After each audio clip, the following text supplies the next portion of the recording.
Hello everyone, আমি সৃঞ্জয়। তো এখন কথা হচ্ছে বাঘাযতীন নিয়ে কথা হবে। বন্ধুরা, বেশি কথা না বাড়িয়ে ডিরেক্টলি ভিডিওটাই চলে আসি, কারণ আমার শরীরের অবস্থা খুব একটা ভালো না। পৌশালীও প্রচণ্ড অসুস্থ ছিল, খুব জ্বর সর্দি কাশি আমাদের হয়েছে, তোমরা সকলেই জানো। তা পৌশালী অনেকটা সুস্থ হয়ে উঠেছে, আমি এখনও পুরোপুরি সুস্থ হয়ে উঠিনি। প্রচণ্ড গলা ব্যথা এবং গলা ধরে আছে, খুব কষ্ট করে কথা বলতে হচ্ছে। তো বন্ধুরা, বাঘাযতীনের কি তাহলে বম্বেতে প্রমোশন হবে না? এইটা নিয়ে একটা কোয়েশ্চেন কিন্তু অলরেডি উঠছে।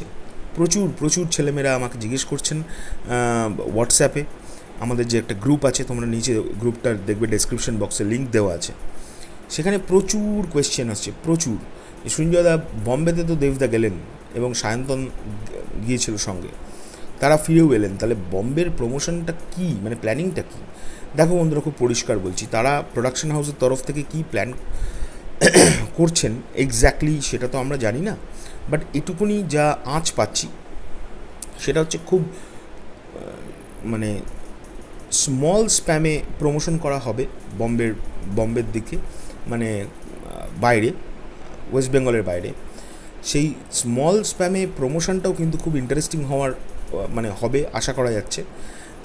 এবং এটা একদম একটা ঠিক ডিসিশন নিয়েছে দেব এন্টারটেনমেন্ট ভেঞ্চার্স।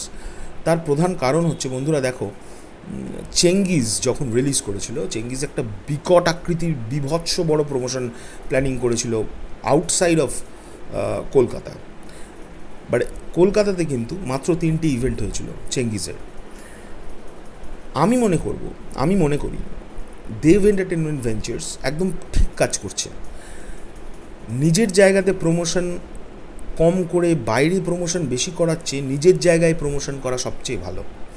কারণ দেখো, ultimately end of the day Baghajatin it's a pan India film, but এর মেকার্স থেকে শুরু করে এর অরিজিন এবং যাকে নিয়ে সিনেমাটা, তিনিও বাংলার মানুষ, তিনি বাংলা থেকে বিলং করা একজন ফ্রিডম ফাইটার। তার সম্পর্কে আমরা অনেক কিছু হয়তো জানতে পারবো সিনেমা থেকে, অনেক বিশাল কিছু আমাদের ঐতিহাসিক পুস্তকালয়ে লেখা টেখা কিন্তু কিছু নেই, খুব কম 3-4টে লাইন লেখা আছে, বাট আমরা ডিটেলস জানতে পারবো এই সিনেমাটা থেকে, এবং সেটা কিন্তু বাংলা থেকে বিলং করে এই ইতিহাসটা। আমি মনে করি সবচেয়ে দেব এন্টারটেনমেন্ট ভেঞ্চার্স যেটা বুদ্ধির কাজ করছে, ম্যাসিভ প্রমোশন করছেন কিন্তু বাংলায়। এই যে অনেকের কোয়েশ্চেন যে কেন বাইরে কোথায় করলো, বাইরে তো হচ্ছে না, বা এই সামথিং এলস, আমি বলবো একটাই, যারা এই ধরনের কোয়েশ্চেন তুলছো, ওয়েট, বাইরে প্রমোশন হবে। হ্যাঁ, সেটা অনেক ছোট স্প্যানে হবে, কম করে হবে, কিন্তু খুব ইন্টারেস্টিং হবে। কিন্তু পশ্চিমবাংলায় যেটা হচ্ছে সেইটা আমি মনে করি ঠিক হচ্ছে, এবং আমি এটাই রিকোয়েস্ট করব দেব এন্টারটেনমেন্ট ভেঞ্চার্সের কাছে যে আরও আরও আরও প্রমোশন বাড়িয়ে দিন পশ্চিমবাংলায়। কারণ আমরা বাঙালি, আমরা চাই বাংলার মানুষ আগে জানুক যে বাঘাযতীন কে ছিলেন। ভারতবর্ষ তো জানবেই, কারণ ইতিহাস বলে বাংলা আজ যা ভাবে ভারত কাল সেটা ভাবে। সো আমি মনে করি এই প্রমোশনের দিক থেকে কথাটা যখন উঠলো, যে দেব এন্টারটেনমেন্ট ভেঞ্চার্স একদম ঠিক কাজ করছে, ম্যাসিভ প্রমোশনের প্ল্যান করা হচ্ছে পশ্চিমবাংলায়, এবং খুব শর্ট স্প্যানে মানে প্রমোশন করার কথা চলছে সেটা ইন্ডিয়া জুড়ে। এবং আমি এটাও আমার ধারণা যে যেখানে যেখানে বাঘাযতীন রিলিজ করবে সেই সব শহরেই কিন্তু প্রমোশন করবেন বাঘাযতীনের টিম, এবং সেটা খুব শর্ট স্প্যানে। তো যাই হোক, এটা আমার ছিল কথা।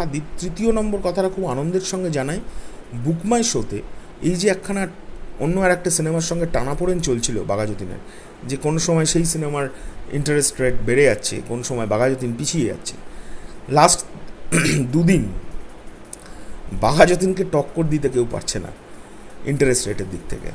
বাঘাযতীন প্রচণ্ড ভালো একটা ইন্টারেস্ট রেট ক্যাপচার করে বসে আছে, এবং সেটা দিনের পর দিন বাড়ছে। তো তোমরা নিজেরা একবার গিয়ে চেক করে নাও, চেক করতে গিয়ে যদি দেখো যে তোমরাও ইন্টারেস্ট রেটটা দাওনি, তাহলে তোমরাও ইন্টারেস্ট রেটটা দিয়ে দাও, এটাই আমি বলবো। আর এখনকার জন্য ভিডিওটা এই পর্যন্ত, বুঝতেই পারছো বেশি কথা বলতে পারছি না। কোনো ভুল ত্রুটি যদি করে ফেলি নিজ গুণে মাফ করে দিও। আর গানটা এলেই সঙ্গে সঙ্গে আমরা রিভিউ করব। এখনকার জন্য চললাম, পরবর্তী ভিডিও নিয়ে খুব তাড়াতাড়ি আসছি। Sorry, tata.